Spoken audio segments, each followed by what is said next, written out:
3 நண்பர்கள் மீன் பிடிக்க அரை நாள் நடந்து சென்றுதான் அடைய முடியும். ஒரு காடு ஆற்றுக்கு சென்றார்கள். காட்டின் நடுவில் நடந்து கொண்டிருந்த போது ஒரு நண்பன் திடீரென கத்தினான். அவன் காலில் காட்டுப்பன்றிக்கு வைக்கும் இரும்பு வலைப்பட்டது. இரத்தம் கொட்டிக்கொண்டே இருந்தது. மற்ற 2 நண்பர்களும் பயந்து போனார்கள். ஒருவன் சொன்னான், நான் ஊருக்கு போய் உதவி கொண்டு வர்றேன், நீ இங்கு அவனோட சேர்ந்திரு. அவன் ஓடிப்போனான். 3 மணி நேரம் ஆகிவிட்டது. இரத்தம் நிற்கவில்லை. பிறகு காயமடைந்த நண்பன் இறந்தார்.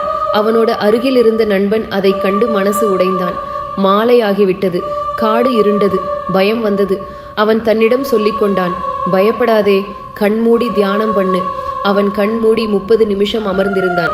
அப்படி இருக்கையில் ஒரு ஒலி கேட்டது. சலக் சலக் சலக். அது ஆற்றின் அடியில் யாரோ நீரில் விளையாடுற மாதிரி ஒலி. அவன் மனசுக்குள்ள சொல்லிக் கொண்டான், கண் திறக்காதே திறக்காதே. ஆனா கியூரியாசிட்டி அவனை வென்றது.